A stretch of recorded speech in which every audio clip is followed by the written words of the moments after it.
Good evening, everyone. I'd like to call our meeting to order. Could we all rise for the Pledge of Allegiance? I pledge allegiance to the flag of the United States of America and to the republic for which it stands, one nation, under God, indivisible, with liberty and justice for all.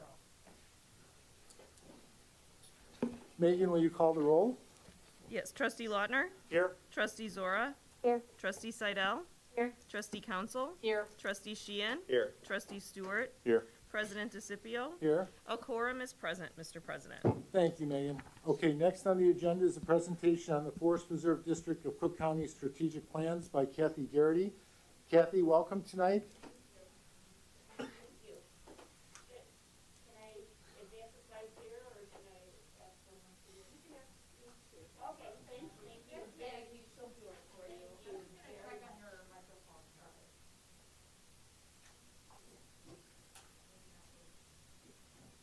Well, we tested. That's okay.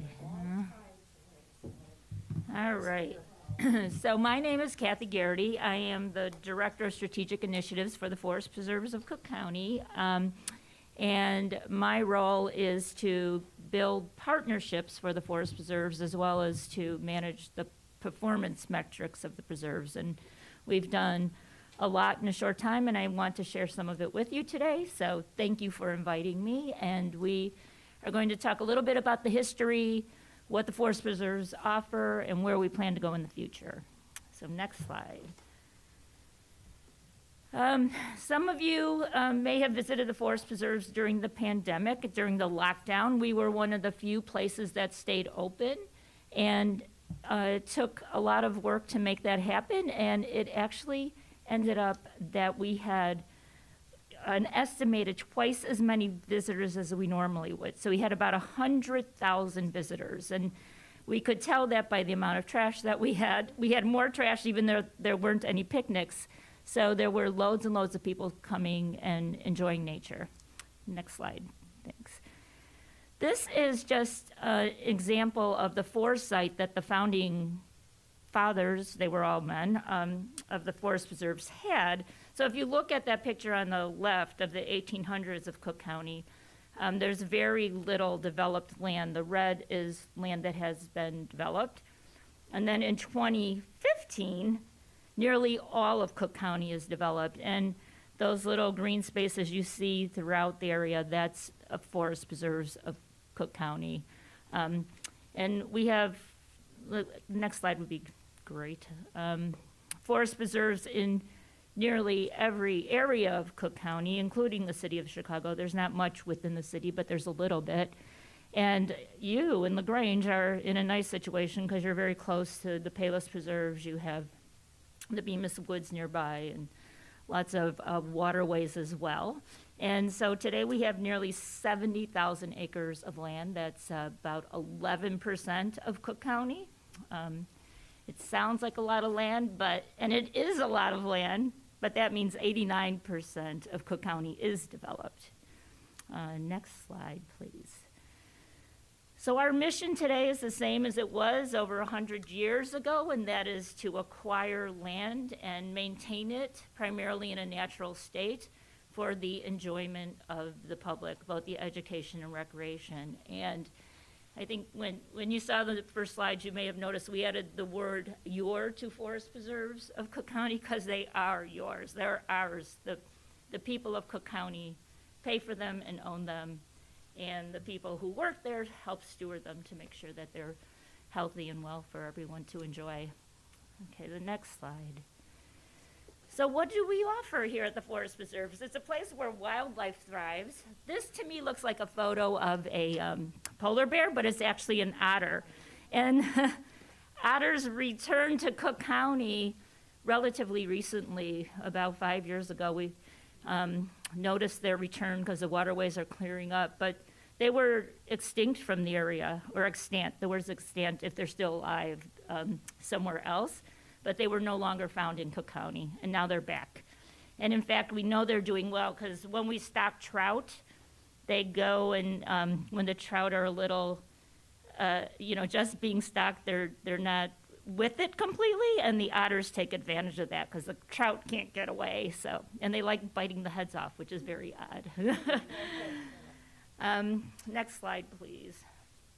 So in Cook County, you can find many different kinds of habitats: woodlands, savannas, wetlands, prairies, and these habitats have plants and animals, some of which are found nowhere else. They're globally rare, and many threatened and endangered species live within Cook County. And in fact, Cook County has the highest diversity of any county within Illinois, the highest diversity of plants and animals. So that's pretty cool. I feel lucky to know that, especially in this urban area. Next slide, please.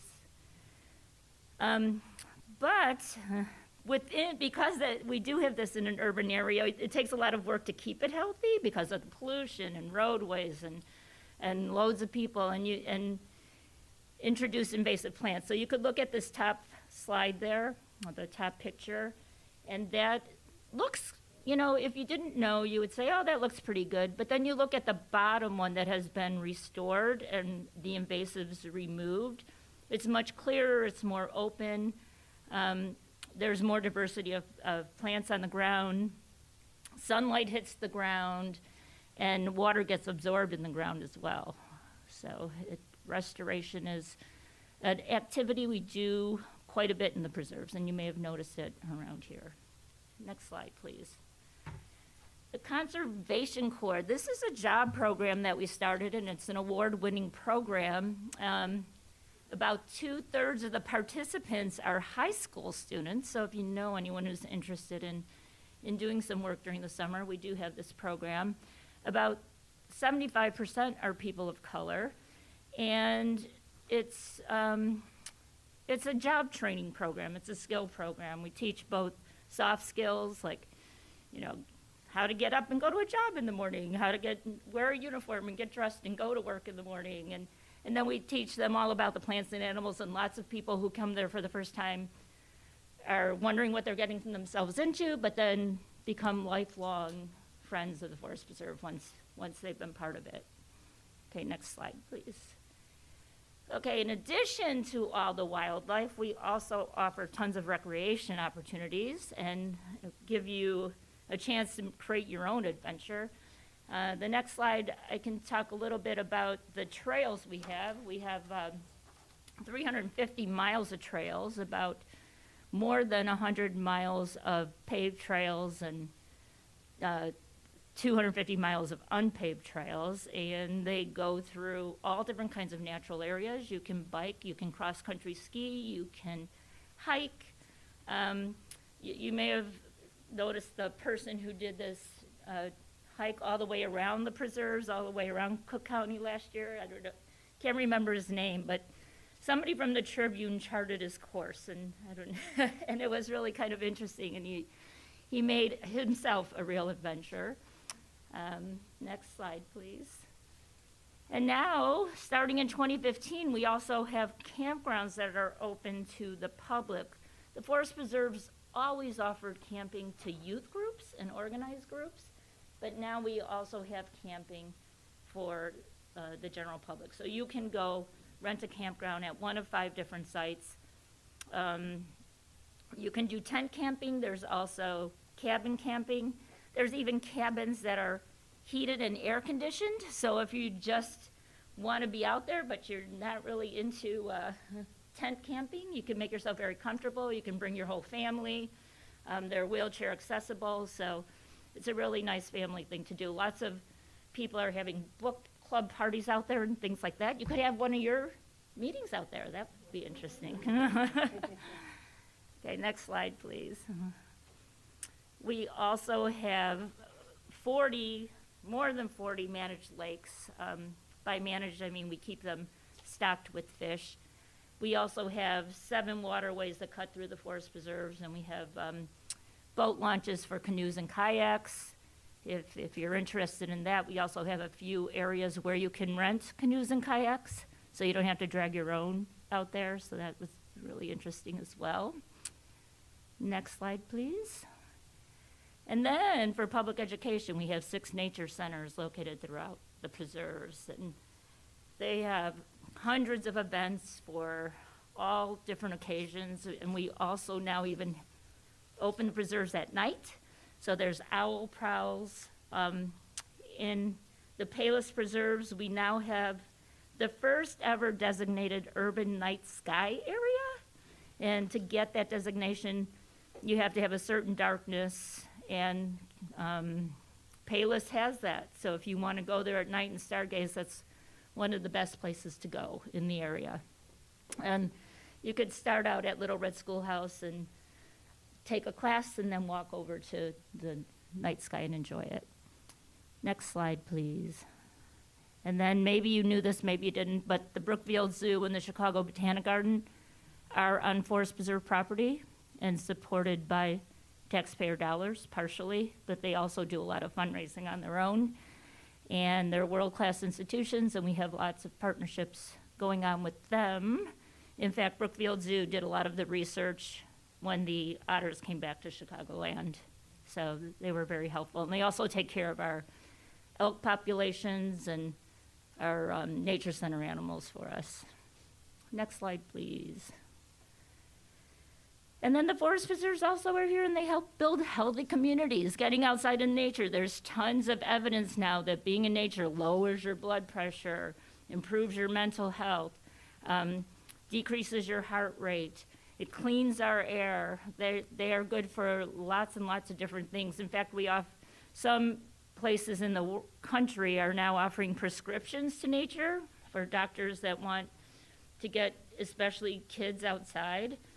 They tell them to go out on a trail for 20 minutes and spend time outside and enjoy yourself. And it's working wonders for a lot of different people. There's also something called nature bathing, where the idea is you go outside, you keep your clothes on, but you immerse yourself in the smells and the scents and the sights of being out in nature. And it's good for your mental well-being. Next slide, please.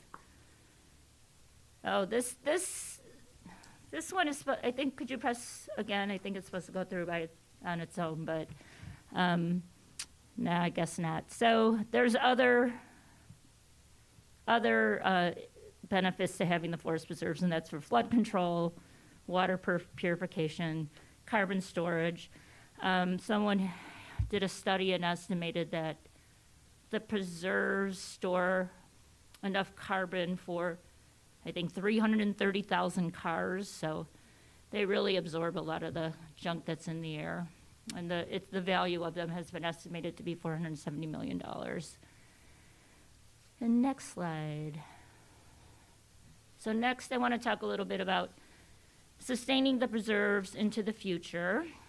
And the next slide is a plan that the Forest Preserve developed. It's called the Next Century Conservation Plan. And it has some lofty goals and to connect every person in Cook County to nature. So we're doing that in a bunch of different ways, like the zip line course, offering new things. The zip line course, the campgrounds, those are all new. Has anyone tried the zip line course yet? No? It's more of an obstacle course than just gliding around and being zipped around. And it's actually kind of challenging, very hard. I would recommend you try it. It's just so much fun. It takes about 2.5 hours. It's not like easy breezy, but it's worth trying. And then also part of the plan is to restore 30,000 acres to health. Right now we have about 15,000 acres that are in good shape, healthy shape. And we measure that by the diversity of plant life that's on the ground. Okay, next slide. And this slide is about what it costs to maintain the preserves right now. It's like it's less than 1% of your tax bill, and the Forest Preserves is a separate government body from Cook County, and so we are not home rule, which means we cannot raise our own taxes, and so there is a group of advocates right now who are they're putting a referendum on the ballot asking for an increase in taxes.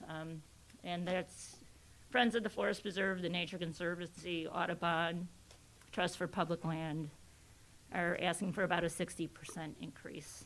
Next slide, please. So, I'm inviting you to please come visit if you haven't recently, or if you want me to organize a tour for you, I'd be happy to take a group of you out. We can go kayaking, we could go for a hike, we can go for a dog walk. I'll bring my dog. I'm there. All right, or attend one of the hundreds of events that we offer. But if you want, you could check out our website. There's also a very nice interactive web map you can download on your phone, and you could also find it online. Okay, next slide. Okay, and this is just, if you're interested in supporting the forest preserves, you can volunteer. We have many, many different volunteer opportunities. In restoration volunteers, they cut buckthorn, pull garlic mustard, pick seeds, replant seeds. There's lots of different things you can do. You can donate to the Forest Preserve Foundation. I say just tell your friends and family about it. Take your friends out for a walk so more people know about it and more people can experience it. And then next slide. That's it. Thank you. Feel free. This is a new tagline that our communications department, we have a very, very small communications department. I think that's really, it's nice. But if you have any questions, I'd be happy to answer them. Thank you, Kathy. Any trustees have any questions? Trustee Lautner? Thank you, Kathy. It was very informative. I think you actually answered almost all of my anticipated questions. But did I keep it under 7 minutes? I think you guys have done a great job. One area that I heard you verbally reference, but I didn't see a whole lot of verbiage on there, was relative to the waterways. And I know you mentioned the wetlands and you talked about the waterways, but what responsibility does the Forest Preserve have for the, I'll say, the quality and the cleanliness of the waterways, first of all? The quality of the water and the cleanliness of the water is really, MWRD is water quality. Army Corps of Engineers is maintaining clear passageways. We do sometimes go out and clear the water, even though that's not our responsibility, so that canoes and kayaks could get through. But that the water is U.S. Army Corps of Engineers, so for making sure it's free from debris. So while, my family and I have been here for a long time, and we've seen a tremendous improvement in the quality of Salt Creek in our area. But it still needs to continue to be improved. So as far as, for lack of a better way to say it, pressure to ensure that there's continued focus on that, I assume that your organization has a significant part of that. Do we have contacts? Are there things that we specifically can do to continue to focus on that? Yeah, I would say, one, for the Forest Preserve's restoration efforts, maintain clarity of the waters. It prevents runoff of dirt and stuff into the water, but quality, like contaminants, that's also an EPA issue, EPA and MWRD. A new person has just been appointed to EPA, Deborah Shore. She used to be at MWRD, and she is a tremendous advocate, and she is someone you can draw this to her attention, and I'm sure she would be incredibly helpful. Yeah.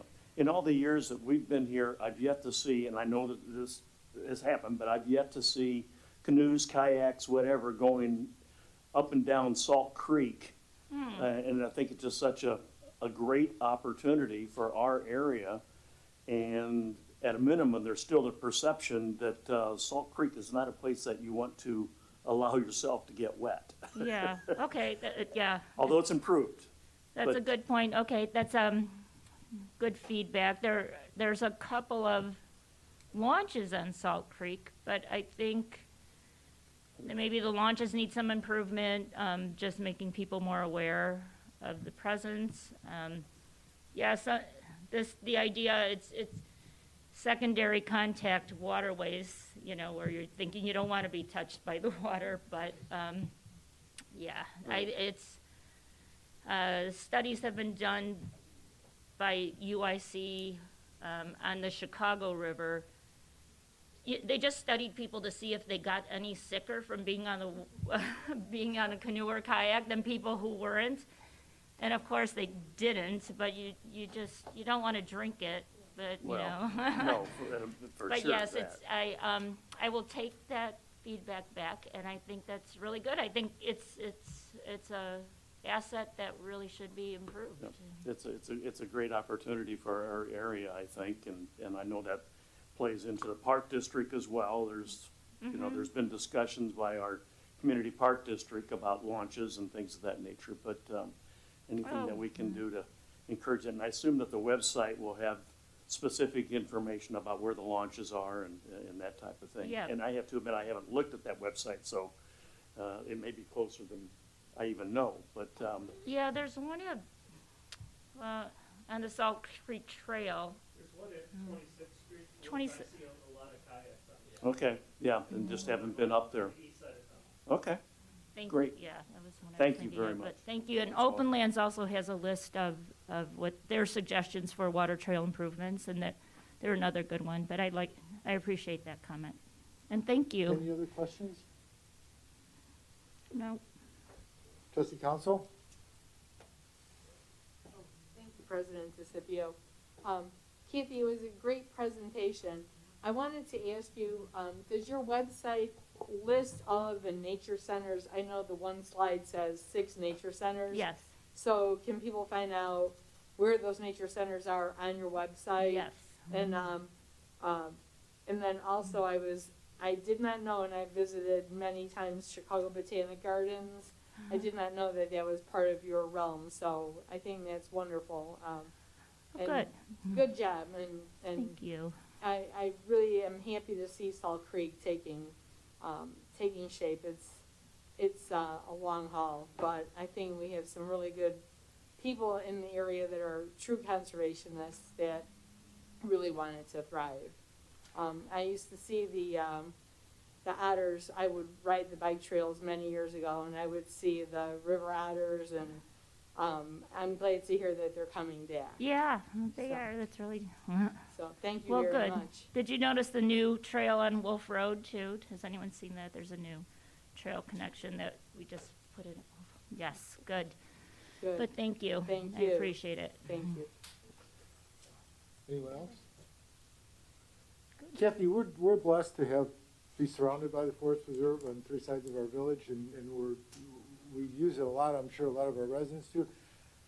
What do you guys do to prevent your friends from getting into our neighborhoods and like the wolves and the deer? And I mean, we get a lot of those sightings too, which they're friendly, and I mean, they haven't taken my dog yet, but you know, the deers are beautiful. They're beautiful animals, but sometimes we get calls that there's a wolf running down the street. A coyote, yeah. Coyote. Yeah, yeah. Well, what? Yeah, yeah, Who and was there first? I don't know. They're not ours. They're ours. Some of them are being monitored, yes, by our wildlife biologist. The deer, oddly, are the concern for the Illinois Department of Natural Resources, and we do have a management program for deer to keep their populations down. Coyote populations, they periodically hear a sad story about a dog or a cat, and it's unfortunate, but I think the only thing we would recommend, I could recommend personally, is to say make sure your food is covered, your dog is not, a little dog is not out by himself. And then just, I don't know, I live in the city, and we're starting to get coyotes. And I'm happy when they eat all the rats, but I would not be happy if it ate my dog, yeah. So, I don't know, I don't have a good answer for you.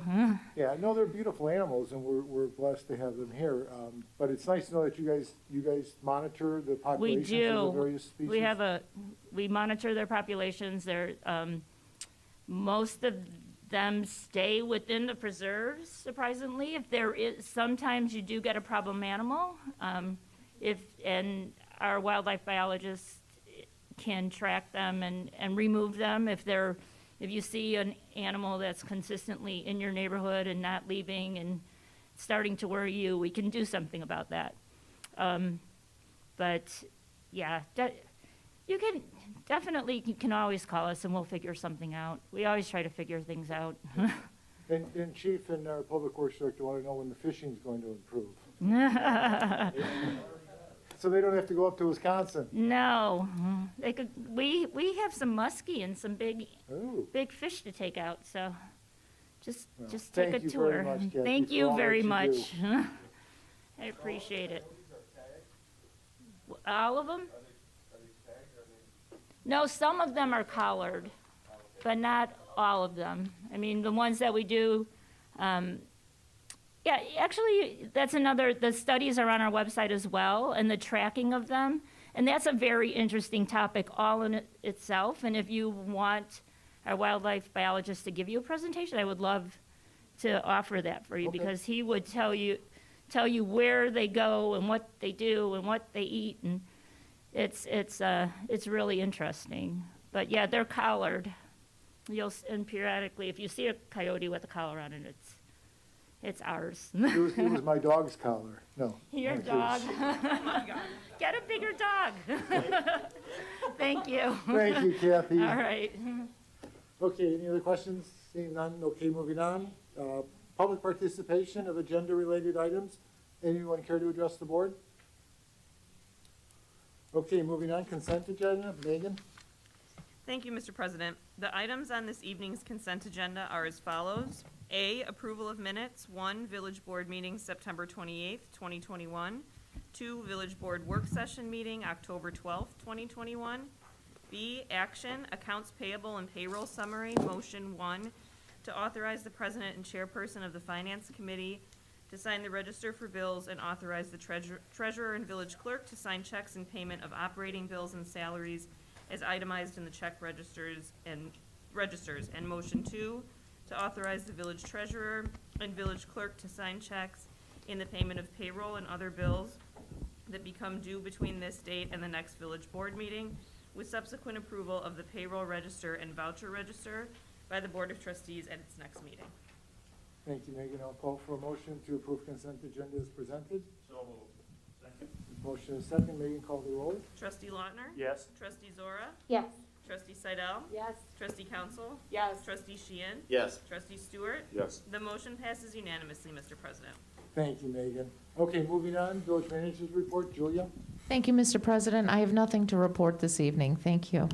Thank you. Administration Committee, Trustee Council? Thank you, Mr. President. The administration report is as follows. Halloween will be celebrated on Sunday, October 31st with trick-or-treat hours from 3 to 8 p.m. Enjoy the holiday and remember to wear a face mask, wash or sanitize your hands often, and modify trick-or-treating to promote social distancing. The village encourages residents to follow all CDC and Illinois Department of Public Health guidelines at the time of trick-or-treating. Vehicle sticker and dog license renewals. Current vehicle stickers and dog licenses expire on October 31. Renewal applications were sent by mail, and residents are encouraged to renew their stickers and licenses online. New residents can stop by Village Hall or visit the village's website to print and complete a new application. Please call the village with any questions. Late fees apply starting November 1. Vehicles without a valid sticker may be ticketed. Smashing Pumpkins event. The Lagrange Park Sustainability Commission's annual Smashing Pumpkins event will take place on Saturday, November 6th from 10 a.m. to 12 p.m. Retire your jack-o'-lantern and other live pumpkin decor in an environmentally friendly way by dropping them off at the Public Works facility at 937 Barnesdale Road. Pumpkins will then be transported to a local farm for composting. Don't forget to fall back. Central Standard Time officially begins at 2 a.m. on Sunday, November 7th. Remember to change your smoke detector batteries when you move your clocks back 1 hour. Thank you, Mr. President. That concludes my report. Thank you, trustee Council. Building and Zoning Committee, trustee Zora. Thank you, Mr. President. I would like to report the building department activities for September 2021. 111 building permits were issued in September compared to 100 last September. There have been 824 permits issued so far this year compared to 725 last year. Estimated construction costs for the month were just over $3.3 million, more than double compared to last September. This increase is mainly due to permits issued for 1201 Barnesdale. Permit fees collected for the month were just over $57,000, up approximately 19% compared to last September. 167 inspections were conducted this September compared to 211 last September. 16 were not approved. 1,481 inspections have been conducted compared to 1,009 last year. 16 code enforcement property maintenance matters were addressed in September. Plans were reviewed and various smaller permits were issued for 1201 Barnesdale related to the new Dubach electric site, including permits for brickwork and roof. Staff also worked during the month on the review of a larger overall project. Staff attended the Zoom court calls pertaining to the property maintenance and code compliance violation at the home of 600 block of North Ashland. Some work had progressed with the owners bringing a dumpster on site and filling it based upon a request by the attorney and some initial reports of having potential sales contracts. The case was continued. Staff is working with the prosecutor on options.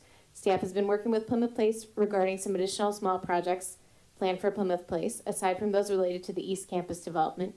Staff has also been working on reviewing submittals related to the PUD submittal for the East Campus redevelopment. A great amount of progress was made on the exterior of Plaza 31 in September, including the completion of the parking lot, pouring of the concrete patio, setting posts for the fencing, and the base for the sign. And in addition, Plaza 31 will have their ribbon cutting on November 12th at 10:30 a.m. The owners of Happier Now Cafe have submitted the renovation permit. They have selected general contractor and appear to be ready to move forward. Staff is reviewing their plans and is currently working through some questions related to the work. And that is all I have to report. Thank you. Thank you, trustee Zora. Engineering capital projects, trustee Stewart. Thank you, Mr. President. I have 3 items to report on this evening. First being work continues on the Lagrange Road Water Main Replacement Project Phase 2. The contractor, Suburban General Construction, has finished installing the water main and the water services to private residences and commercial businesses. Surface restoration work can now begin along with Lagrange Road north of Garfield Avenue through the easements up Middlecrest Road and in the alley north of 31st Street. Restoration work will be completed this construction season. Second item, work is started on the CDBG grant paving program. Replacement of defective drainage structures and manholes occurred first. The contractor, Lindahl Brothers Inc., then removed curbs and driveways along the east sides of Middlecrest Road and Woodside Road between 29th and 31st Street. Once the curbs, sidewalks, and driveways have been poured and allowed to cure, removals of the west sides of the streets can begin. Construction on the project will be completed this fall. Third and final item, the Green Initiative Permeable Pavement Intersection Project was approved for bidding and was advertised in the IDOT Bulletin on September 2nd and 9th. The bid opening was set for September 14th. 2 contractors purchased bid documents, but neither contractor submitted a bid. The project will rebid in the hope of getting a qualified proposal. The new bid date will be October 7th. The project involves creating a permeable pavement at the intersections of Monroe Avenue with Community Drive, Robin Hood Lane, and Sherwood Road. That concludes my report, Mr. President. Thank you, trustee Stewart. Public Safety Committee, trustee Seidel. Thank you, Mr. President. The Police Department's summary for September. The total number of crimes this year are 27.8% higher than last year, with 340 reported this year compared to 257 last year. Of the 340 reported, 156 are identity theft reports associated with Illinois Department of Employment Security claims and scams due to the pandemic. Traffic enforcement is at 2506 total tickets issued through September of 2021. Overall police activity is 6.8% higher to last year, with 6,472 total incidents reported through September of 2021 compared to 6,042 total incidents through September of 2020.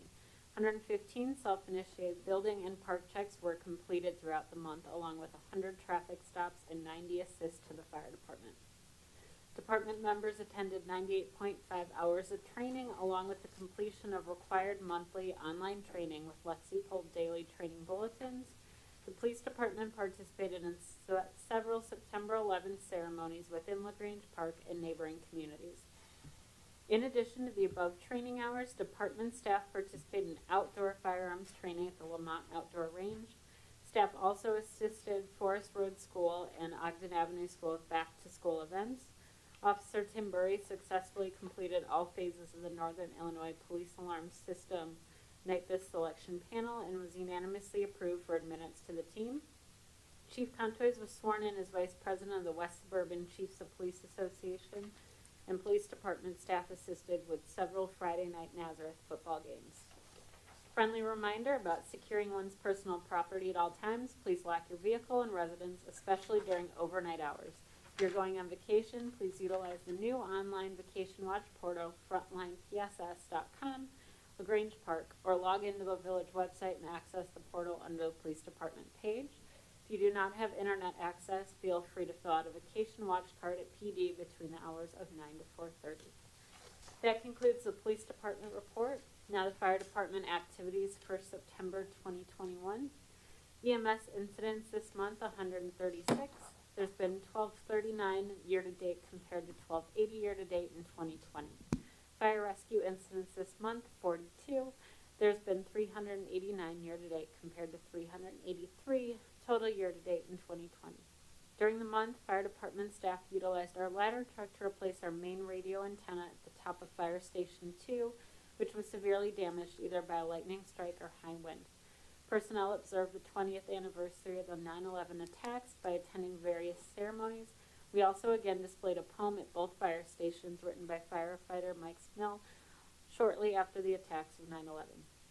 Staff witnessed the flushing of new water service for the fire sprinkler system being installed at 23 East 31st and conducted a fire sprinkler inspection for the new home at 841 Robin Hood.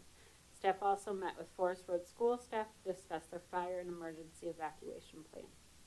During the month, mandatory COVID-19 vaccination policy was issued for fire EMS personnel.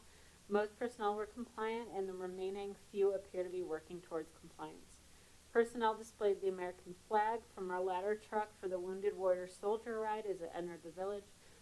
Personnel also participated in Ogden Avenue School back-to-school event and the pet parade. Fire department covered Lagrange ambulance calls north of the BNSF and staffed an engine in our station during the parade.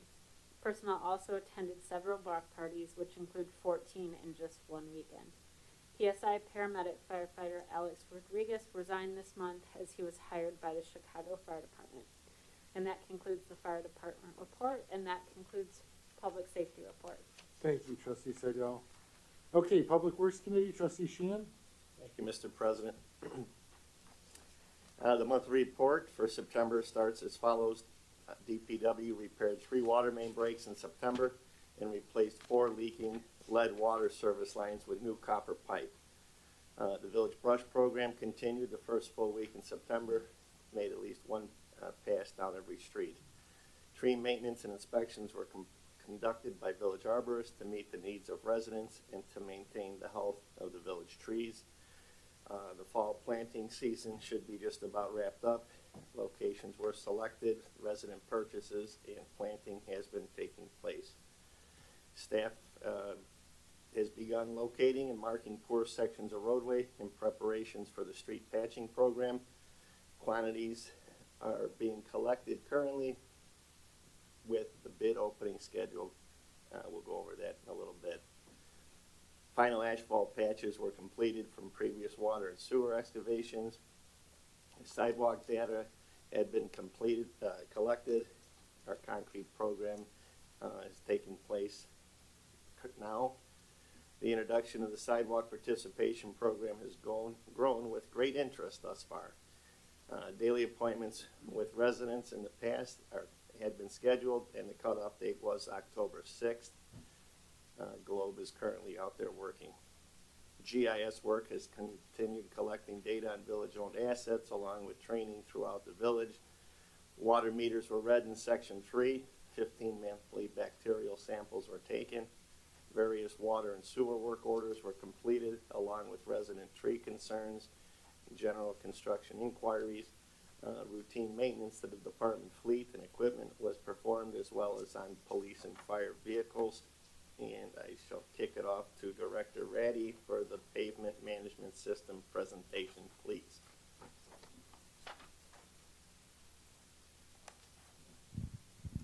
Thank you, Trustee Sheehan. In 2020, actually, I think Director McLaughlin actually put this grant in a few years ago, and we actually received it earlier late in 2020, working with the CMAP staff and a couple other agencies to get this going. We do have a few members from a couple of the agencies present with us today, and then unfortunately, the main presenter, Joe Stefanski from ARA, hurt his back, and so he could not be present with us, but he's going to be doing this remotely from his home. So Joe is on the phone with us. This is new technology for us, so bear with us. We also have Jose Rodriguez from CMAP in the blue shirt back there. And then we also have Abbas from AECOM. They're going to be here to answer any questions if needed. Again, this is just a quick overview of some of the data that they collected. We were able to run a couple scenarios, some minor scenarios, but I actually did some training on the software earlier last week. Oh my gosh, I mean, it has a lot of potential. It's just as much as like GIS, so I mean, I just had like a little snippet of it, but it's going to be able to provide us some good information down the road with we can run reports and scenarios and different things with different pavement management techniques or major repairs that are needed and things like that. So, Joe, are you on? Can you hear me? I can hear you. Can you hear me? We can. It's your show. Go ahead, Joe. Hey, well, thank you so much, Rick. Yes, my lower back very much appreciates the effort that you put into to make this possible for me to do this virtually. Thank you, Mr. President, and thank you to the board. Thank you, everybody, for your time today. Again, my name is Joe Stefanski, and I'll be presenting the results of the Village of Lagrange Park Pavement Management System implementation. I work for ARA. We're in Champaign, just a bit downstate, and my colleagues, Lax, Shariar, and I were fortunate enough to get an opportunity to work on the project. So to that, yeah, once again, thank you, Rick, for helping through all the multiple emails, all the phone calls, the meetings, everything to provide all the information during the project that we used to develop the findings that we are presenting today. So some project background and acknowledgements. This process started with an RFQ from CMAP. I guess Rick kind of mentioned some of this. As CMAP is working to bring pavement management to the agencies in the region. So thank you to Todd Schmidt and Jose Rodriguez, who we've been working with from CMAP. And thank you to Bridget Malinowski and Abbas Kachwala from AECOM. AECOM was selected by CMAP to assist the vendors as well as bring some management oversight into the project. And then finally, ARA was selected by CMAP as one of the vendors for the project, and we were assigned to work with the Village of Lagrange Park to create a pavement management plan for the Public Works Department. So what do we mean when we say pavement management? The goals of pavement management are an objective, data-driven approach to help a community make decisions on what treatments, when to do them, and where. Pavement management stresses benefit cost selection of projects. It prioritizes keeping your good roads in good condition through the use of preservation activities and starting early in a pavement's life. And this is opposed to what we're quite honestly mostly used to, which is that traditionally used worst first approach, where essentially we work on all the worst roads at any given time. If we look at that example performance mile graph in the middle of the slide there, one of the reasons we use benefit cost is because we see a nonlinear relationship of a pavement's deterioration over time. As you can see, that black line there in the middle of a pavement's life, as cracking propagates across the surface of the pavement, water gets down into the pavement layers, and through our wonderful freeze-thaw cycle that we all know about and have here in the Midwest, those underlying layers and the foundation of our structure becomes compromised. This leads to accelerated deterioration and ultimately costly repairs. So if you think about it, we want to apply maintenance, lighter, less expensive treatments before we go down that roller coaster ride, so we can protect that pavement in good condition and hold off that deterioration longer. So for the whole process, we start in the upper left-hand oval. We start with data collection across the network. We use that information to rate the condition of the surface. We use that condition information to calibrate a performance model like that example graph to predict future conditions on your network. We work with you to define the treatments that we consider, the budget information. We use all that information to run a maintenance and rehabilitation optimization routine. Typically that's done in software, and then ultimately develop a capital improvement plan. So starting with data collection. For this project, we used a laser crack measurement system, or LCMS. You can see the equipment in the pictures there. The laser information is automatically processed to identify the location, severity, and type of crack, and ultimately we aggregate that information into a pavement rating. And since this process is automated with some manual QC to gut check the results, we are able to do 100% survey coverage of the pavement that we drive over. For the pavement ratings, for this project, CMAP chose PCI. It's a national standard, an ASTM standard. These pictures here of your roads, they give you some examples of some PCI scores and what they could look like. PCI ranges from 0 to 100, and you can see we put some subjective qualitative categories for a given PCI score.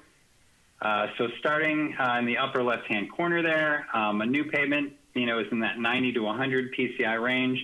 You work your way down to the 80s and the 70s. That's where we are using crack sealing, maybe some light patching efforts in that range.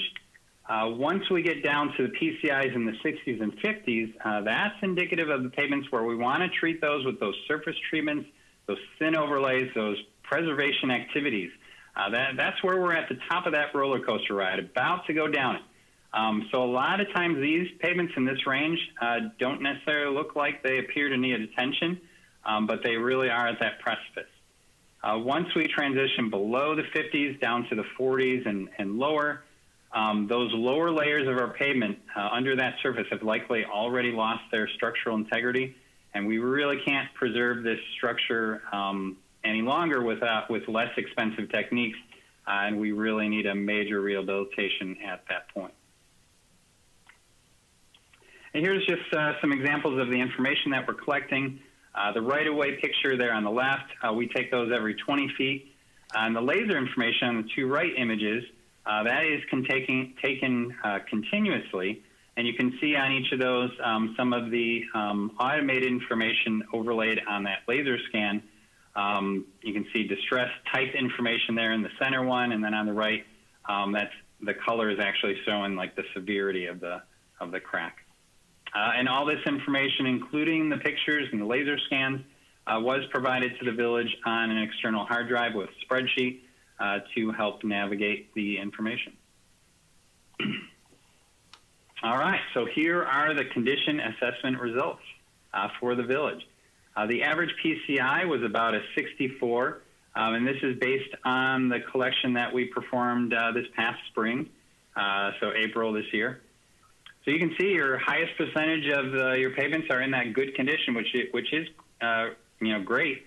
But we do see a decent bump in that serious, poor, very poor category.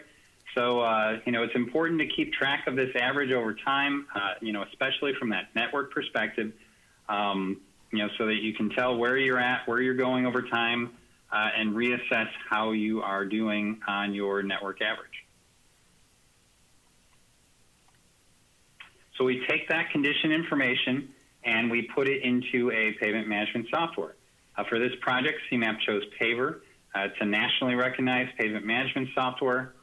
We put all the location information in, the condition information, as well as age, treatments, treatment unit costs, traffic information, as well as the budget information. and the software runs the analysis and outputs the plan. CMAP did offer the village a 1-year license for the software, and once purchased, that doesn't expire. There's no annual fee for the software except for technical support and future software upgrades. And CMAP also provided the software training, which we led for all the participating agencies. And as Rick mentioned, we were happy to have him attend last week. More details on the inputs to the software. These are those performance models we talked about earlier. The asphalt model on the left was calibrated using your pavement condition information that was collected. Those are shown as those points on the graph. The PCC model on the right is just a local default model for now, but can be just customized as age and condition data is available. More of the inputs here. You can see the budget information that we programmed into the software for the current budget, as well as including some money set aside for pavement maintenance activities. Those activities to keep your good pavements in good condition. All right, so this is for asphalt roads, but here you can see how the treatments are chosen and how we set that up in the software. And that includes setting the PCI thresholds as well as functional class ranges where treatments are feasible. And you can see we are including preventive maintenance activities like that crack seal, distress repair. Again, those designed to keep your good pavements in good condition. And if the pavement segment falls to a level that requires an overlay, but there is not budget to do that work, the software allows us to include an anticipated safety-related repair work to carry that segment to the next year, and hopefully we can slot that in for major repair next year. And that's that localized stopgap column there. And this is just the corresponding concrete treatment matrix set up in Payroll. Again, how the concrete treatments are chosen. All right, so with all that information imported and ready in the software, as Rick mentioned, we ran multiple budget scenarios, or I like to call them, what-if scenarios. We started with that current funding, but we ran others that are budget-driven as well, so increase or decrease from the expected amounts, as well as scenarios that are target-driven. So say we want to know, what does it cost to maintain the current PCI or to increase to a higher PCI average? In that chart on the left, we can see the funding per scenario and how much was spent each year. The scenario represented by the black dash line shows how the software can incorporate different levels of funding over different periods in a single analysis. So here we're showing the potential of running that current funding for 5 years, but then having a bond. So, we discussed the possibility of having a bond. So say we have a $10 million bond that we spread out over those last 5 years of the analysis period. You can see that black dash line jump on that left graph. The chart on the right shows how much was desired by each scenario for major M&R projects. So it essentially shows what were the feasible projects that had to be delayed because there was not enough money in that scenario's goals. So again, looking at that black dash line, you can see the unfunded budget grows again that first 5 years until that bond funding kicks in, and that line starts going back down, and we start cutting into that deficit through the last 5 years. And then each of those scenarios comes with that predicted payment condition over the analysis period. You can compare the maintain current funding, the green line, with the maintain current condition line, that brown line, and you can see if those diverge over time, and if so, that tells us we have an underfunded road program, and over time, we would expect the roadway network to deteriorate without additional funding. And it's important to perform this analysis periodically over time to see that you are staying on the right track with maintaining your roadway network.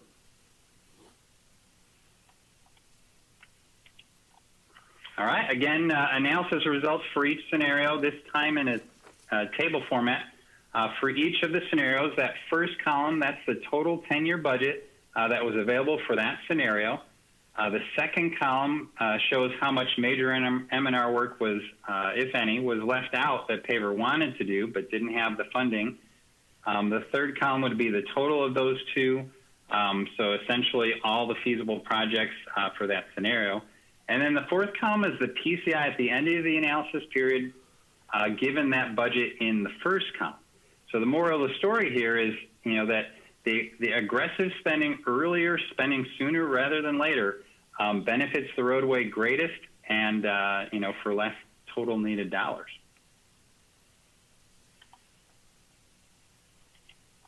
All right, and here is the major M&R plan.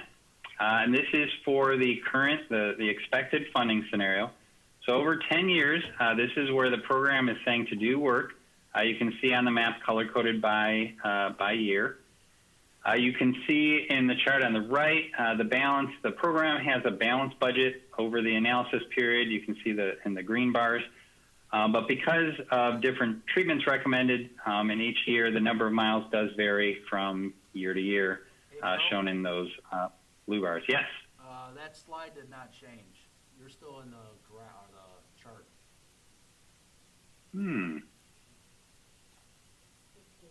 You're still, you're on slide 15. Yeah, I'm changing slides here. Let me stop sharing and reshare. I apologize.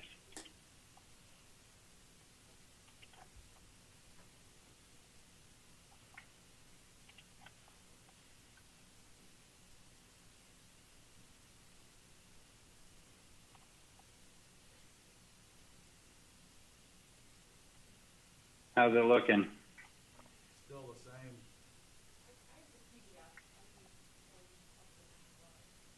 We're gonna switch, Joe. We'll take control and then just tell us when you want us to change the next slide. Okay. We can start on slide at 16. That's where we're at. Yep, we're there. Go ahead. Awesome. So this is the current expected funding scenario. You can see again in that map, color-coded by year, when we're doing the work, where we're doing it. That chart on the right shows the balanced budget over the period, those green bars. But the blue bar is showing, because different treatments are chosen year to year. We have different mileages, ranging from a half to close to a little over 2 miles. And I should mention, we provided the populated paver database to the village. Contains all the scenarios that we ran, so they can be updated and rerun in the future. All right. Slide 17, please.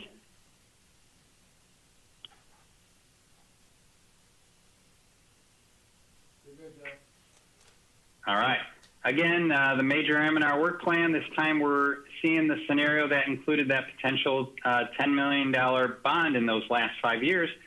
You can see we're getting more work done, an extra mile or two per year in those final 5 years. I think we had, maybe 6 miles total over 10 years. Now we're getting close to 11. So we're getting a bit more work done in those last 5 years, filling up that map a little bit more. All right, slide 18.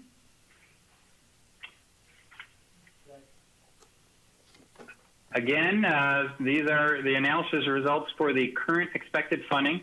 This time we're looking at the distribution of the condition ratings within each PCI qualitative range, those little color bands for each year. So you can see the percentage of our good roads, the yellow, the green bars, that increases over the 10-year span. But those failed roads, that gray bar, increases, pretty greatly as well by the end of the analysis period. So this, this supports the story that we're telling here, that the current funding isn't adequate to maintain the current network condition. But having such a long planning horizon here, we're looking 10 years out. We can use this information. We have the time to use it to consider something like a bond, as well as using this for overall planning as well as setting expectations. All right, slide 19. And here are the distribution of the condition ratings for that potential bond scenario. You can see we've improved things now. We still have too many failed roads. I would say, that continuing to underfund in that first 5 years prior to that bond, to those bond dollars becoming available. All right, slide 20. All right, so to preface, these numbers are not from the village. They are just samples. But what do we get from doing all of this? What we found by using pavement management techniques over the life of a pavement, an agency can save money and make their pavements last longer. The goal is to stop using that worst first approach, like that graph on the top, where the roads that we work on are the ones that look the worst. With a preventative maintenance approach, that bottom graph, just like we brush our teeth, we put oil in our car, if we use more proactive treatments when things are still running smoothly, we can yield a lower unit cost to maintain that roadway through the life, throughout its life. And ultimately, that's going to make best use of taxpayer dollars. All right, slide 21. And then in addition to the, everything we've talked about to now has been that future predictive analysis planning. Payroll also uses the distresses that were captured from the condition assessment to directly estimate the amount of maintenance required, the consequence or the benefit of doing so, as well as the amount of maintenance per segment. And all this information can be useful for planning and cost estimating. All right, and slide 22. And then finally, recommendations, takeaways from the project. Definitely increase the use of pavement preservation techniques, crack sealing, patchings, and overlays. Keep your pavement management system updated in the paver software by entering the actual project work done each year.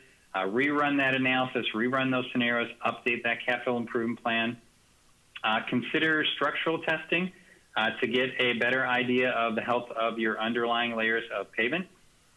And then lastly, we know the accuracy of the condition prediction is going to erode over time.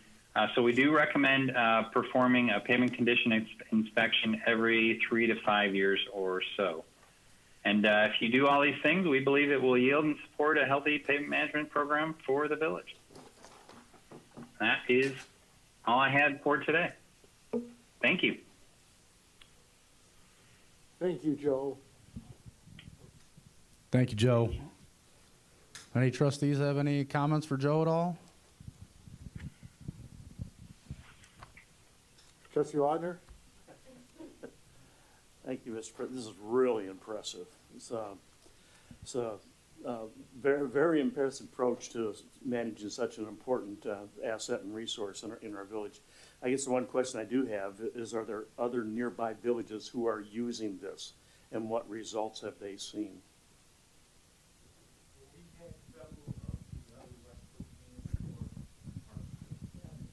All right. Well, in all the 7-county Chicago region, there's been 62 communities that have had this sort of program administered to them, and there are several, like the Summit, Hodgkins, Oak Park is also in this round, I believe, as well as Lyons and Lamont. So there are nearby local communities that are using this this tool that we provide in terms of the paper program, and also in kind of adopting the philosophies that underpin this approach. Not addressing worst first necessarily, but also preserving the more recent investments that have been made in the local pavement networks. And have we had contact with them to kind of get their assessment of how this has benefited them? No, I mean, we just recently just received all the data and started the training, so but I think there was over 60 communities that that have been done over the last few years with this. Yes. And again, several of them are with our GIS consortium as well, that we're going to be So a lot of this we can actually import into our GIS system, which is even gonna make it even better. So, you know, once I get a little bit more trained on that software program, because it is pretty detailed, you know, what we can do, customized reports and things like that. I mean, even some of the figures that we threw in there for budgeting purposes, you know, they're not exact. We just threw numbers in there that we thought were maybe, you know, potentially we could be doing those, but, you know, we could always rerun these with different numbers anytime we want, so. Sure. Yeah. Very impressive. Thank you. Anyone else? I have a question. Trustee Stewart, go ahead. All right, so you mentioned the 63.6 or so average PCI score for our village. How does that stack up against your Lamonts and Oak Parks and other villages? Well, for the overall universe of 62 other villages in the CMAP region, the overall average has been between about 55 and 60. So you're fairly well ahead of most of the villages. You have some outliers there that have 40s and even 30s, but those tend to be more challenged communities in the rest of Cook County.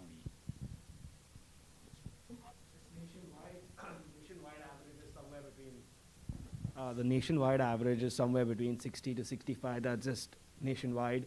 In the region of CMAPs, which we've done about 60 plus, it's 55 to 60.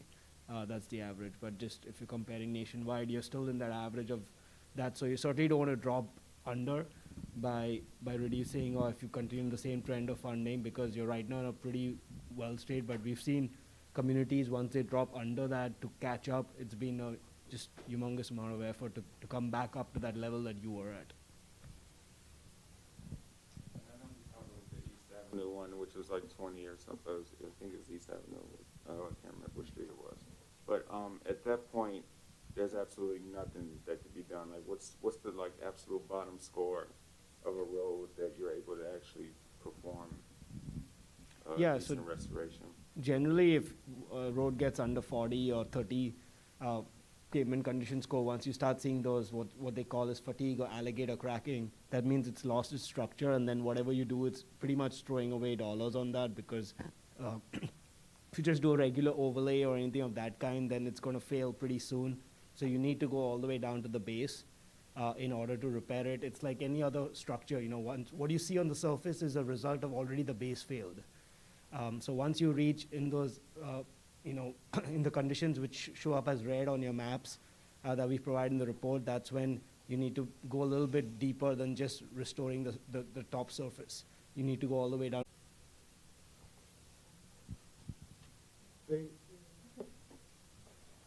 So one of the scenarios was $5 million to sort of keep us afloat. Is it just a random $5 million, or is that fairly accurate of what we would need to invest to keep us in the same momentum that we've been on after the referendum? Or am I wrong? I thought there was a $5 million number somewhere. $1.5 million a year to keep us at 70. Okay, that might be right. Yeah, okay, so it's $1.5 million a year. And what do we estimate now in our budget? Well, again, that, you know, I mean, now that the bonds are over with, you know, I mean, again, talking to Larry a little bit, but then when I started giving them data to put in to run some of these models, I mean, we put that $400,000 in per year. That would be, that we could possibly take out from MFT to be doing some pavement management stuff. Again, those are numbers are just, we don't know every year what we're gonna be able to do, but then when we ran the scenario with the bonds, you know, in a few years, that's what, you saw that graph go up a little bit. But ultimately, every year is gonna be, you know, we don't have a designated number yet. So, you know, like the bonds were a little bit different, where we can, you know, calculate how many streets we were gonna do, you know, what we're gonna potentially do. We had some great funding, so we were able to get some more done. So, you know, again, everything's gonna be based upon what our budget is. But each year we can rerun those analyses when we know what those funds may be. But right now, 1.5 is where we need to be, or it's still not clear?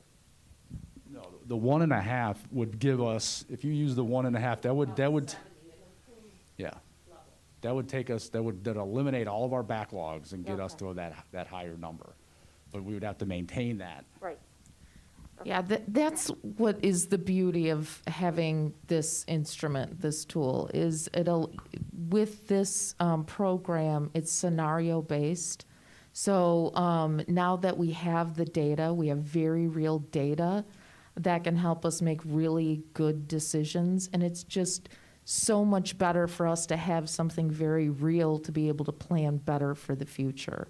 So we know that we get about $500,000 in MFT money a year, and the rest of the money that we have and we plan for to budget for our road infrastructure really comes from the prior performance of previous fiscal years, right? So it's performance driven in terms of how much funding we have available to be able to plan forward.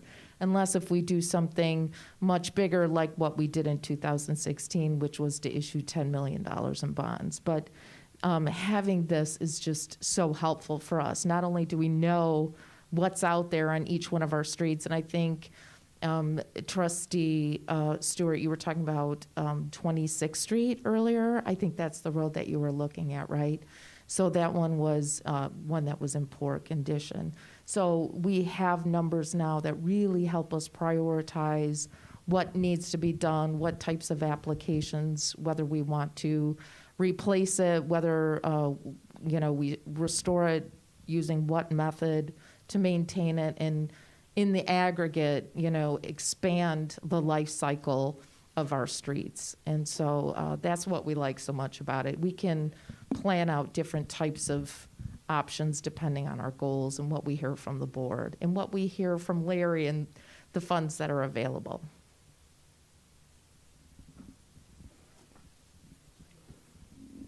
Anyone else? I do. I think this is phenomenal. I think it's a timely project that we should go down the path. It's just challenging that, every year I've been involved, roads, and expensive, and we have the $10 million bond. So it's kind of challenging to see that our pavement conditions are a little over half in good condition, and half is still poor or failed. And all the work we put in, and we're still barely halfway done. So I think it's a great thing that we're doing this now. So thank you all. Anyone else? Okay. Thank you, Joe. Thanks, Joe. Thank you very much. We'll talk tomorrow, bud. All right, sounds good. Take care. The roads, water, and sewer. Mr. President, you think about where we were in 2014. Oh my gosh. I don't, what would you guess, if you had to hazard a guess, what our rating was in 2013, 2014, before we tackled this? Mid-30s? 40? So look at where we've gone, look at where we're at, and look at what's proposed. And I think under your leadership and McLaughlin and now Rick, and of course Hancock Engineering, we're getting there. We're getting there. People can ride their bikes without being worried that they're going to fall or whatever, break something. We've come a long way. We're almost there. Let's keep it rolling. Absolutely. Right, we completed over 11 miles worth of roads. With that project. That's amazing. Which is really great. Kudos to everybody involved again. Jose, thank you. Thank you. Ready to move on, sir? Go ahead, Trustee Sheehan. All right.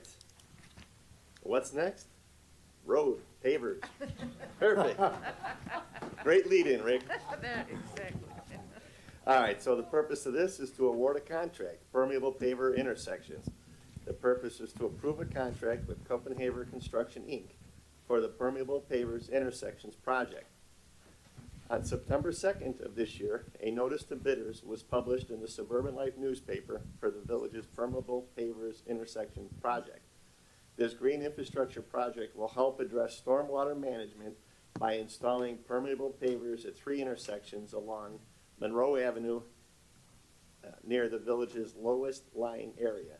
A bid opening was held September 14, 2021. The village did not receive any bids. A second bid opening was held on October 7th, and we received 6 proposals. I'd like to note that the engineer's estimate came in just below $670,000, and Copenhagen Construction, Inc. was at $481,335, the lowest of the 6. As part of the project, the water main under the 3 subject intersections will be replaced due to their age and potential restoration costs associated with utility repairs. The MW has allocated $125,000 in the water fund capital outlay 570-80500 to cover this water work, and allocated another $271,630 in the MFT fund, capital outlay 270-801. Village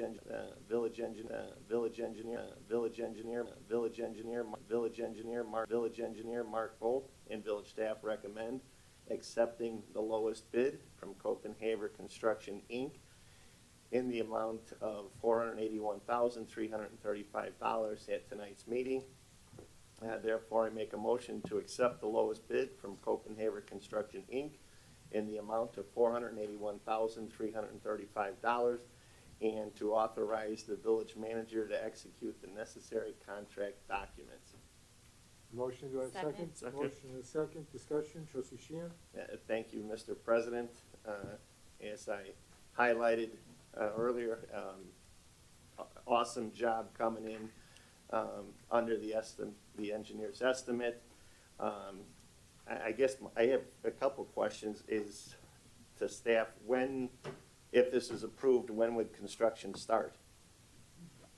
I will let Mark answer that question.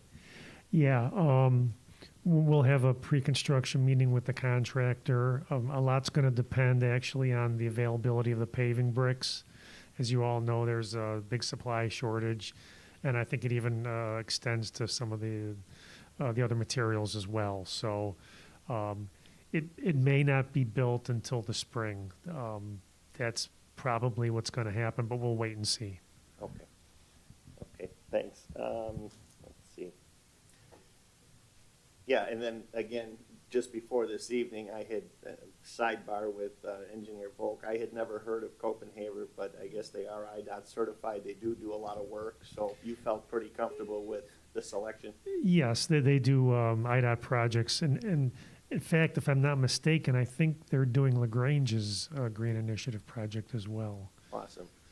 So hopefully, if approved, this will start early spring, so that the residents might feel a little better when we get the spring rains. Yeah, that would be great. Now, okay.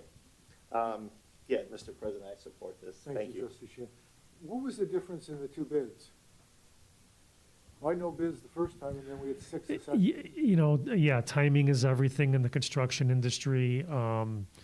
Maybe at that time, a lot of contractors were still busy.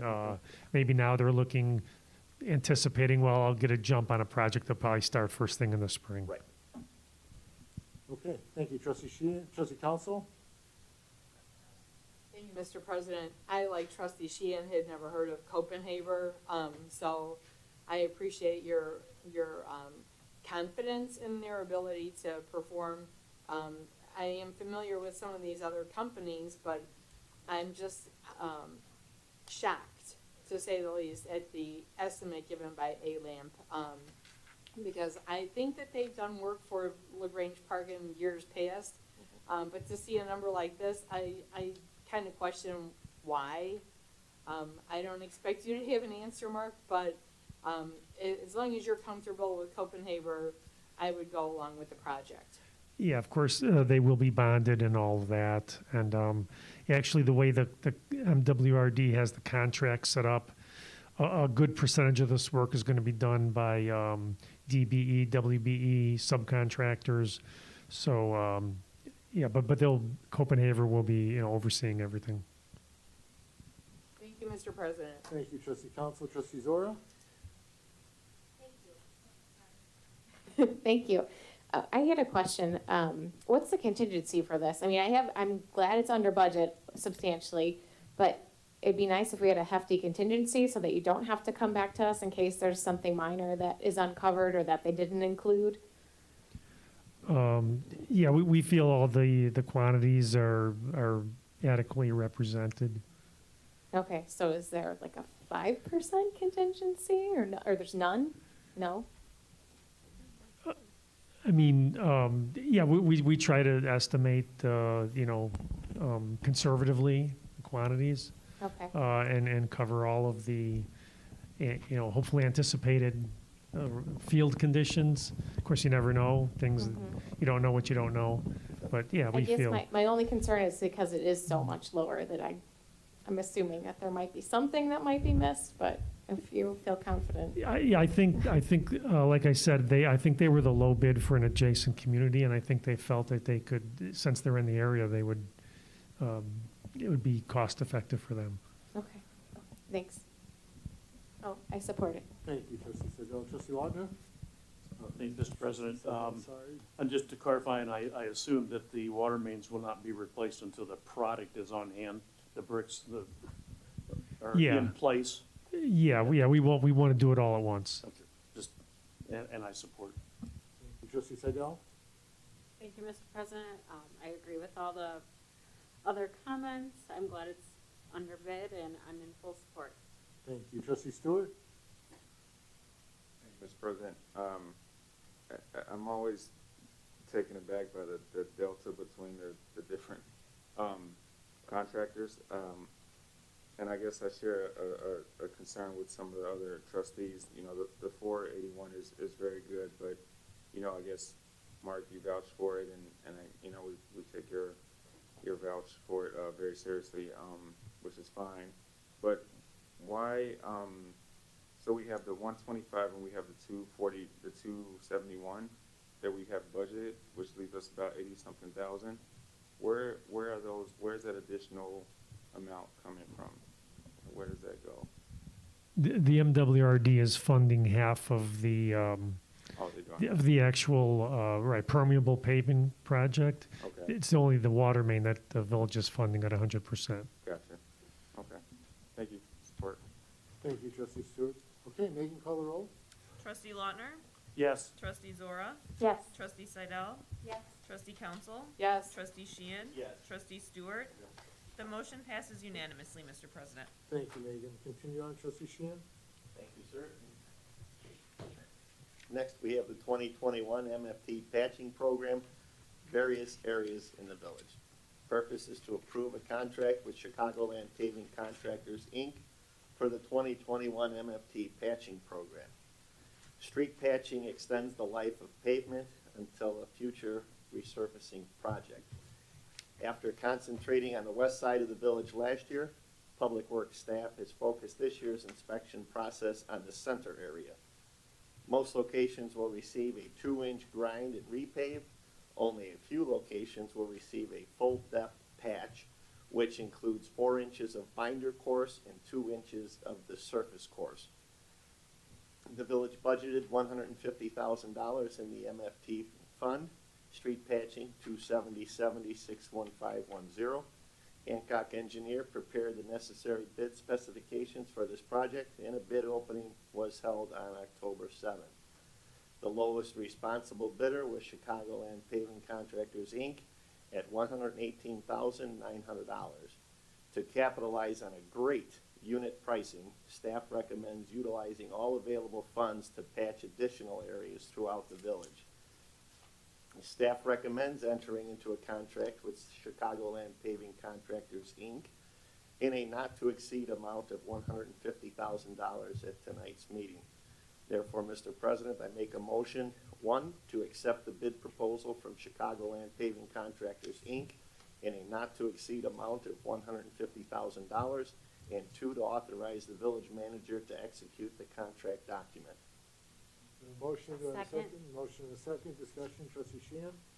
Thank you. I think the 2 words that stuck with us from the presentation earlier that was so professionally given was pavement preservation. I think with going with the $150,000, we can do that much more. More insurance policy to keep the roads, better to do it now than to have to dig up and grind the whole thing later. So whatever we can do, if the funding's there, I totally support this to help keep our roads safe that our residents expect and deserve. Thank you, trustee Sheehan. Trustee Council. Full support, Mr. President. I agree 100% with trustee Sheehan's comments. Thank you, trustee Zora. I also support this. Thank you, trustee Seidel. Full support, Mr. President. Trustee Lautner? Support? Thank you, and trustee Stewart. Support as well. Thank you. Megan, call the roll. Trustee Lautner? Yes. Trustee Zora? Yes. Trustee Seidel? Yes. Trustee Council? Yes. Trustee Sheehan? Yes. Trustee Stewart? Yes. The motion passes unanimously, Mr. President. Thank you, Megan. That's all I have tonight, Mr. President. Thank you, trustee Sheehan. Thank Moving you. on, Finance Committee, trustee Lautner. Mr. President, in addition to the financial report this evening, I also have one item for discussion and action, but first the report. Fiscal year to date, general fund revenue is at 36.7% of the annual budget, which is about $474,300 or 12.4% lower than the prior year. The cause of the decrease is mainly the delay in property tax bills by the county. All other revenues combined are over $340,000 higher compared to last year. Property tax receipts are down about $815,000 or 52.1% compared to the prior year. The second installment bills are typically sent out midsummer, and the village starts receiving receipts from the county in July. The bills were delayed this year and the due date was postponed to October 1st. The village received its initial distribution for the second installment in early September. The timing variance should be resolved by November. Other local taxes are down by about $14,250 or 4.2%, due primarily to the continuing decline in telecommunications taxes. Intergovernmental receipts are higher by about $268,800 or 23% compared to last year. Income tax is 26.6% higher than last year, while sales tax is up by 37.4% and use tax is 9.6% lower. The Leveling the Playing Field for Illinois Retail Act required out-of-state retailers and marketplace facilitators to collect and remit state and locally imposed sales taxes for the location where the product is delivered starting January 2021. Initial data indicates that the decline in use tax for the village is more than offset by the gain in sales tax. Combined, sales and use tax is up by 15.6% compared to last fiscal year. Permit receipts are up 45.1% or about $64,300 compared to the prior year. Charges for services are higher by about $26,600 or 6.9% due to increased ambulance fee receipts. And total general fund expenditures, excluding the transfer to the capital projects fund, are at 37.8% of the annual budget and about $109,000 or 3.1% lower than last year. This decrease is mainly due to the delay in property taxes as the police pension contributions are recorded as the tax receipts are sent to the pension fund. And I have one item for discussion and action regarding the 2021 property tax levy estimate. Background on this is that the Truth in Taxation law requires that the village board estimate the amount of property taxes to be levied at least 20 days prior to the adoption of the annual tax levy. The village's proposed 2021 tax levy ordinance will be reviewed at the November 9th work session and then placed on the agenda for board approval at the November 23rd meeting. The State of Illinois Property Tax Extension Limitation Law, known as PTEL, limits the amount the village may increase the aggregate levy each year to the lesser of 5% or the change in the consumer price index. The term aggregate levy is specifically defined by the Truth in Taxation law to include the corporate and special purpose levies and excludes levies for debt service.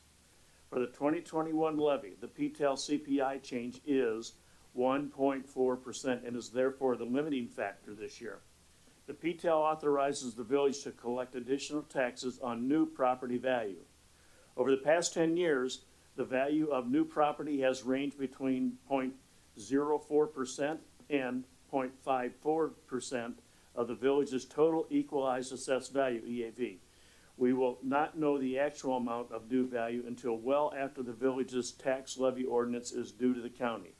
As such, an estimated increase of 2% of EAV has been incorporated into the levy estimate calculation to ensure all potential new value is included. The county will reduce the village's actual extension to the amount allowed under the PTEL. The proposed estimated aggregate levy for 2021 is $3,963,722, which is 3.4% above the 2020 extension of $3,833,830. The estimated aggregate levy is less than a 5% increase, and therefore, a public hearing is not required by the Truth in Taxation law. It is important to note that for most residents, the actual increase in the village's property tax due to the aggregate levy should be approximately the CPI amount of about 1.4%. The 3.4% total increase includes the 2% new value estimate. The village's 2021 property tax levy will also include a debt service amount for the 2016 road and fire bonds approved by the referendum. For the 2021 levy, the debt service levy is $1,244,750 compared to $1,196,250 for 2020. The village board abated $50,000 for the 2020 debt service levy because there were additional funds available due to interest in the county's loss factor. A similar abatement may be presented for village board consideration depending on the projected balance of the debt service fund. Staff recommends the village board approve the proposed levy estimate at the October 26th meeting this evening. So I'd like to submit a motion that the president and village board of trustees estimate that the amount necessary to be raised from the 2021 property tax levy is $3,963,722 exclusive of debt service, which amount is less than 5% greater than the amount of taxes extended for 2020. Motion and second, discussion, trustee Lautner? I think this is straightforward in terms of it's, annually, we've gone through this. While it's a lot of detail to follow, I know it's been in all of our packets to review, and of course, it's within the limits of the law, and I would support. Thank you, trustee Lautner. Trustee Stewart? Hey, Mr. President, we talked in great depth about this in our last board meeting, and the 3.4 aggregate seems like a fair amount, and it's substantially lower than the 5%. So I feel. Thank you. Trustee Stewart. Trustee Sheehan? Thank you, Mr. President. I support this, as my other trustees have touched on. So we do this every year. I support it. Thank you, trustee Council. Full support, Mr. President. Thank you, trustee Zora. Support this. Thank you, trustee Seidel. Full support, Mr. President. Thank you. Megan, call the roll. Trustee Lautner? Yes. Trustee Zora? Yes. Trustee Seidel? Yes. Trustee Council? Yes. Trustee Sheehan? Yes. Trustee Stewart? Yes. The motion passes unanimously, Mr. President. Thank you, Megan. And that concludes the finance report and item for discussion and action this evening, Mr. President, from Finance. Thank you, trustee Lautner. Okay, moving on, other reports, our village clerk, I have no report, Mr. President. our village treasurer. No report tonight, Mr. President. Thank you, our village engineer. No report, Mr. President. Our village attorney. No report, Mr. President. And Commercial Revitalization Committee, trustee Stewart. Thank you, Mr. President. I have 3 items on my report this evening. First being Level Up on 716 East 31st Street. The village board approved an inducement resolution with Cafe Level Up and Recovery LLC at the October work session. Approval of the resolution allows staff to request additional information from the developer to better understand the project and determine how much of an economic incentive would be appropriate. Any financial assistance would be contingent upon the village board approving and executing the redevelopment agreement. Staff is working with the village's special counsel to move through this process effectively. Second item, Plaza 31 grand opening event. The Plaza 31 Shopping Center, located at 704-722 East 31st Street, is hosting a grand opening event on Friday, November 12th at 10:30 a.m. The village will celebrate the completion of several upgrades to the property, including the addition of outdoor dining, landscaping, and a new multi-tenant monument sign. The village encourages residents to stop by for the ribbon cutting ceremony and stick around for lunch at one of our local businesses. The third and final item, our CRC committee. Our next meeting will take place on Tuesday, November 9th at 6 p.m. at Village Hall. Businesses and members of the public are invited to attend and provide input on how the village can best support new and existing businesses and enhance the commercial areas of Lagrange Park. That concludes my report, Mr. President. Thank you. Thank you, trustee Stewart. Motion to approve committee and collectors reports as presented. So moved. Second. Motion is second, all in favor? Aye. Opposed? Okay, I have just a couple items.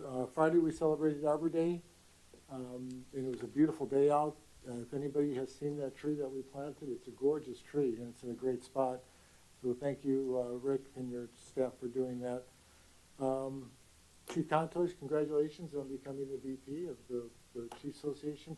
You know, I think it's wonderful. I know Julia does it, and I know Maggie does it, and Rick and Chief extend themselves above their commitment here at the village, and I think it's a great reflection on Lagrange Park that we have individuals that are continually improving their position, and I think that's wonderful. Hank, thank you for coming. Or Hank left. Hank, thank you for leaving. Okay. Julie and Maggie and I took a trip down to Chicago on Friday, and we met with the Metropolitan Water Reclamation District. Carrie Steele, the president, and the vice chairman, and also the executive director.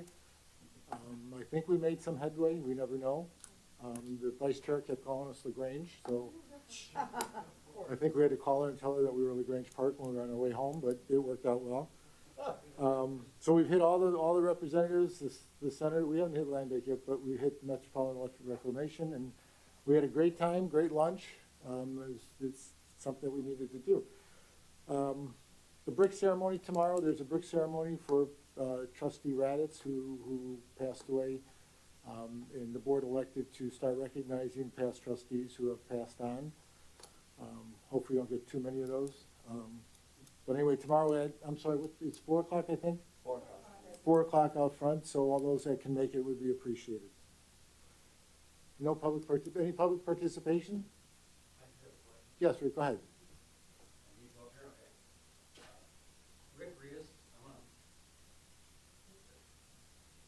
Hello. There we go. Hi, my name is Rick Rios. I'm at 520 North Kensington, around the corner here. And I just had a question. What is going on at this point with the property, the Nuclear Society? Thank you, Rick. Julia, do you have an update? I do not have an update. The property owners, the American Nuclear Society, have not reached out to us to provide us with any Do you new have any idea information. what they're doing, or they're just not talking?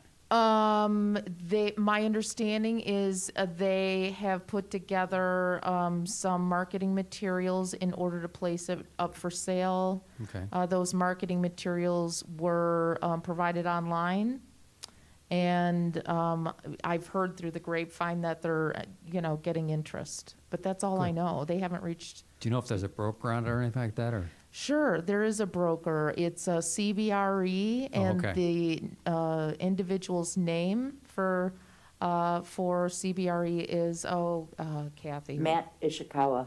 Matt Ishikawa of Thanks. CBRE. Okay. All right, thanks. Sure, Kathy, you absolutely. had something to add? I just wanted to stress that I think if you type in the property address or American Nuclear Society, you'll get the marketing brochure Right, okay. online. Thanks. Rick, do you know where Jeremy Vitale? Pardon me? Do you know Jeremy Vitale? Yeah, I've met him before, yes. Okay, you may want to contact, he approached me at the Park District function, the grand opening of their facility. Okay. Supposedly his firm is one of 2 bidders on the project. Now, I don't know how true that is, but you may want to contact him and see. And it's still, basically, they can't do anything but build single-family homes, is my understanding, because of the ordinance. My conversation with him was that the group that has a bid out to it is going to keep it the same. Okay. Keep it the same as, keep it the building- Nuclear Society? Keep the building. Do you know what they're gonna do with it? I'm not sure how far, if they've got the bid or if they're selected or not yet. I think there were 2 bids, and I think they were one of them, and they Okay. wanted to retain the building as is. Interesting. But, I mean, that's all hearsay. Right, who knows? All right, thanks. Thank you, Rick. You're welcome. Okay, motion to move into executive session. Mr. President, Trustee Sheehan. may I add Sure, just one thing? Speaking about the recognition of former trustee Raditz tomorrow, I think trustee Lautner and I kind of talked about, you know, what we could do, and then Julie was brought on board, and yourself, of course. And, you know, with the supply chain, I understand it's been hard, and at this time, I'd just like to recognize the hard work that Sandy did. Sandy's been outstanding. You know, every few months, I was like, well, I know they're not gonna forget this, you know, because they wore the village on his sleeve, as all of us do. So, kudos definitely to staff for seeing this to where we're gonna be tomorrow, but Sandy definitely for doing the legwork, so I thought you should know. Thank you, trustee Sheehan, for that. It's always important we recognize those that have worked so hard to get where we wanna go. Yep. So thank you, trustee Sheehan. Thank you, sir. Okay, any other comments from any other board members? Seeing none, motion to move into executive session? No. Go ahead, Nick. Yeah, make a motion to move into closed session for the purpose of discussing pending or threatened litigation according to 5 ILCS 120/2C11, not to return to regular session until the next regularly scheduled board meeting. Motion and a second, Megan, call the roll. Trustee Lautner? Yes? Trustee Zora? Yes. Trustee Seidel? Yes. Trustee Council? Yes. Trustee Sheehan? Yes. Trustee Stewart? Yes. The motion passes unanimously, Mr. President. Thank you, Megan. We will move into executive session.